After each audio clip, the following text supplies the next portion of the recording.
에스겔 47장 말씀입니다. 에스겔 47장 말씀 교독하여서 읽겠습니다.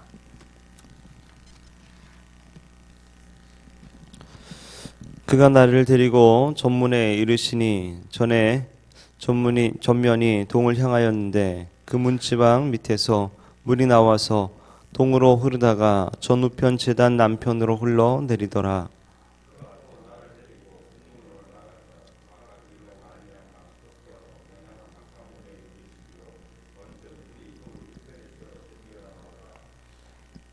그 사람이 손에 준을 잡고 동으로 나아가며 일천척을 청량한 후에 나로 그 물을 건너게 하시니 물이 발목에 오르더니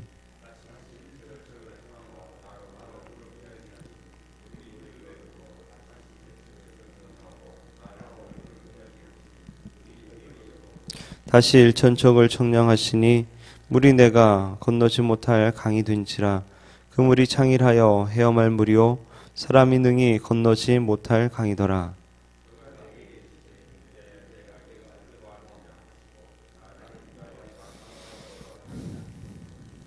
내가 돌아간즉 강 좌우편에 나무가 힘이 많더라.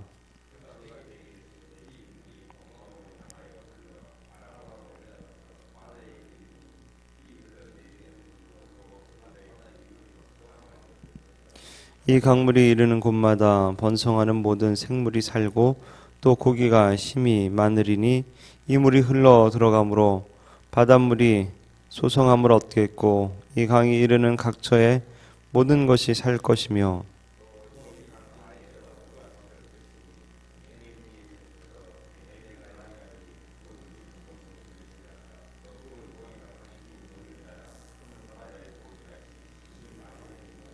그 진펄과 개펄은 소성되지 못하고 소금 땅이 될 것이며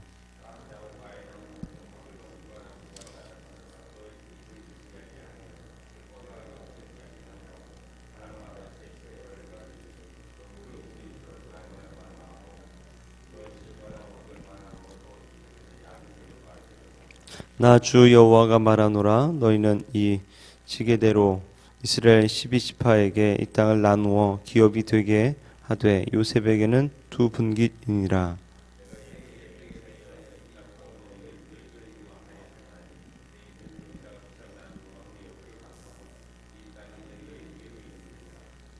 이 땅 지게는 이러하니라. 북방은 대해에서 헤들론 길로 말미암아 스닷 어기까지니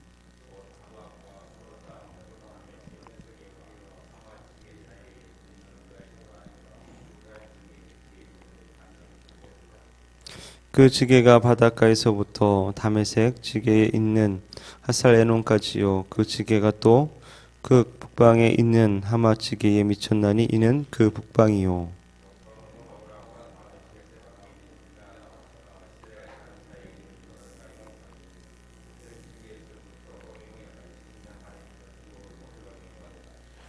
남방은 다말에서부터 무리봇 가데스 물에 이르고 애굽 시내를 따라 대해에 이르나니 이는 그 남방이요.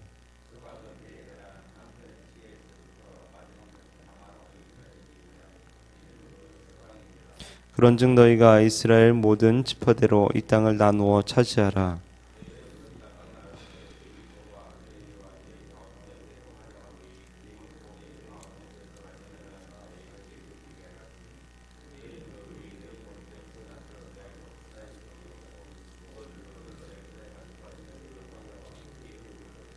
함께 읽습니다.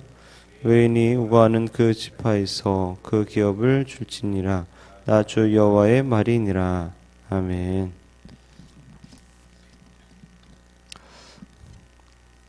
우리나라는 비교적 1년 내내 비가 많이 와서 사막 지역이 별로 없습니다.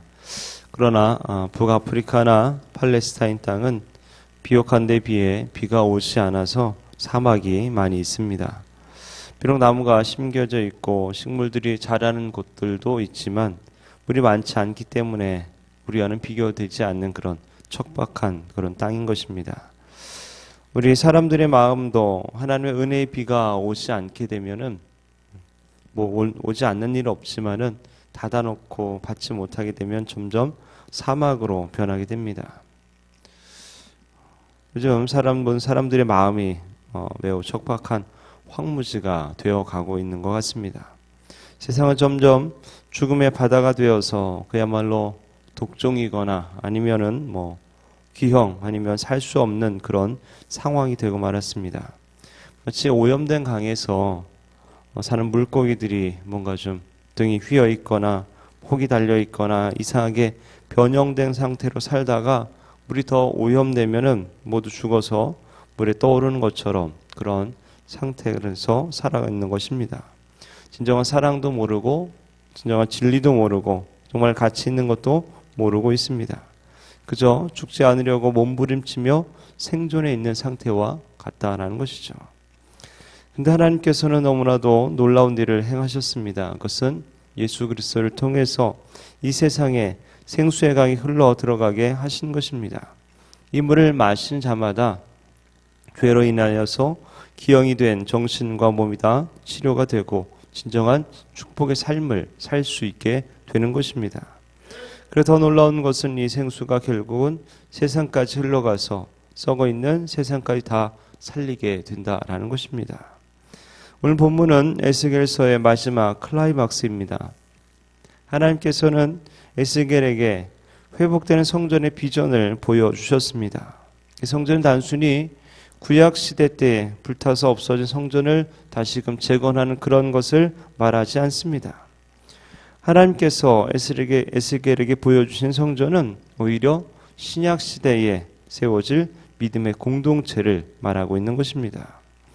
에스겔이 본 이 성전 환상의 절정은 새로운 성전에서 생수가 조금씩 흘러나오는 것입니다. 그런데 이 생수는 측량할수록 더 물이 많아지고 더 물이 깊어지게 됩니다. 그리고 이 강물을 먹는 사람마다 병을 고침받게 되고 강가에 있는 땅도 치료함을 받고 나무가 자라고 과일나무의 과일들이 무성하게 주렁주렁 열리게 되는 것입니다. 그리고 드디어 이 강이 죽음의 바다에 흘러들어가게 되는데 이 죽음의 바다가 살아나서 온갖 물고기들이 살아나게 되고 또 어부들이 생기게 되고 또 전문적으로 고기 잡는 것을 어부로 삼게 됩니다. 이 모든 것이 성전 문지방에서 흘러나온 작은 생수로부터 시작되게 되는 것입니다. 1절에 보면 그가 나를 데리고 전 문에 이르시니 전에 전면이 동을 향하였는데 그 문지방 밑에서 물이 나와서 동으로 흐르다가 전 우편 제단 남편으로 흘러내리더라. 하나님께서 이스라엘 백성들에게 성전을 지키라고 말씀하신 이유는 바로 이 성전에서 흘러내리는 생수가 있기 때문이죠. 이 하나님의 성전의 가장 위대한 점은 그 문지방에서 흘러나오는 생수 때문입니다. 원래 성전문은 주인들을 초청하는 그런 기능을 그런 의미를 가지고 있습니다. 그래서 하나님께서 광야의 성막을 만들라고 하셨을 때도 성문의 그 휘장문은 가장 아름답고 화려하게 그런 색실로 수를 놓게 하셨습니다. 그것은 세상에서 버림당하고 죄를 짓고 비참하게 된 그런 인생들이 하나님의 초청을 받고 나올 수 있도록 하시는 것입니다. 그럼 하나님께서 뭐 때문에 이 세상에 죄 지은 모든 사람들을 하나님 앞으로 초청하고 있는 것일까? 그것은 바로 성령의 생수를 주시려는 것입니다. 왜냐하면 그 물을 마시지 않으면 살 수 없기 때문이죠. 그러면 그 생명의 수를, 생수를 어떻게 마실 수 있을까? 바로 성전을 통해서입니다. 쉽게 말하면 오늘날 하나님을 믿는 사람들로 이루어진 교회, 공동체, 성전 통해서입니다. 그 에스겔이 보았던 성전은 실제로는 움직이는 그런 우리 사람들로, 믿음의 사람들로 구성된 성전이라고 보는 것이 더 좋을 것입니다. 우리 예수 믿는 사람들이 한 사람 한 사람 믿음으로 결속되어서 하나님의 진실한 공동체를 이루고 우리 안에 오직 예수 그리스도의 십자가와 하나님의 말씀을 둘 때에 우리 안에 성령의 생수가 터지게 되는 것이죠. 그래서 오순절 마가 다락방에서 모여서 기도하던 사람들 위해 성령이 부어지게 된 것이고 고넬료 집에서 베드로의 설교를 듣던 사람들 위에 성령이 쏟아져 부어지게 된 것입니다. 성령은 오직 하나님 말씀 붙잡고 하나로 모인 성도들에게 임하게 되었다라는 것이죠. 예수님께서도 요한복음에 이렇게 말씀하십니다. 명절 끝날 곧 큰 날에 예수께서 서서 외쳐 가라사대 누구든지 목마르거든 내게로 와서 마시라. 나를 믿는 자는 성경의 이름과 같이 그 배에서 생수의 강이 흘러나리라 하시니 이는 그를 믿는 자의 받을 성령을 가리켜 말씀하신 것이라. 예수 믿는 자들의 모임인 교회 공동체에서 생수의 강이 흘러나리라 라고 말씀하고 계신 것입니다. 에스겔의 환상처럼 말이죠. 그런데 이 문지방에서 밑에서 스며나온 생수는 결코 많은 양의 물은 아니었습니다. 그러나 그것은 점점 많아지고 점점 깊어지게 된 것이죠. 처음에는 발목까지 차오릅니다. 하나님의 은혜가 발목까지 차오르게 되면 어떻게 됩니까? 시원할 수는 있겠지만은 아직까지는 내 마음대로 내 뜻대로 마음껏 움직일 수가 있습니다. 그럼 그때에는 하나님께서 그 사람을 사용하기가 너무나 어렵습니다. 자기 마음대로 움직일 수 있고 세상 일에 너무나 바쁘기 때문이죠. 그런 은혜를 좀 더 받으면 무릎까지 오기 때문에 그때는 움직이는 것이 그리 쉽지 않습니다. 바로 움직이는 데 어려움이 있습니다. 이때부터는 모든 일들이 내 마음대로 내 뜻대로 되어지지 않습니다. 사도 바울은 성령의 소욕은 육신의 소욕을 거스르고 육신의 소욕은 성령의 소욕을 거스른다라고 말해주고 있습니다. 이것도 되지 않고 저것도 되지 않습니다. 물에서 밖으로 나가는 것도 쉽지 않고 그렇다고 해서 더 깊은 물로 들어가는 것도 쉽지 않습니다. 그러나 은혜를 좀 더 받게 되면은 허리까지 물이 차오르게 됩니다. 이제는 물이 가슴까지 차서 숨 쉬는 것조차 쉽지가 않습니다. 허리부터는 이미 성령에 충만한 상태다라고 볼 수 있게 됩니다. 물론 아직 머리나 입은 물에 젖은 것이 아니지만 그래도 이제는 내 마음대로 내 뜻대로 뭔가 할 수 있는 것이 아무것도 없게 되시죠. 이미 물이 허리와 가슴에 차게 되면 이제는 점점 물에 떠밀려 가게 됩니다. 내가 나름대로 떠밀리지 않으려고 안간힘을 써도 어쩔 수 없는 그런 상황이 되는 것이죠. 이제부터는 나의 의지보다는 주님의 의지가, 하나님의 의지가 나를 이기기 시작하고 그 뜻대로 내가 흘러가게 되어지는 것이죠. 그리고 그 다음에는 물에 떠밀려서 헤엄치는 단계입니다. 이때는 물이 얼굴과 머리까지 다 적셔버리게 되는 것이죠. 내 발로 땅을 짚고 서 있을 수가 없습니다. 완전히 물속에 빠져서 이제는 살든지 죽든지 어쩔 수 없이 이제 헤엄을 칠 수밖에 없는 그런 상태가 되는 것이죠. 그때 나의 입까지도 물에 빠져 있기 때문에 내 마음대로 말도 할 수 없고 머리도 다 물에 빠졌기 때문에 내 생각과 내 마음까지도 내 마음대로 할 수가 없습니다.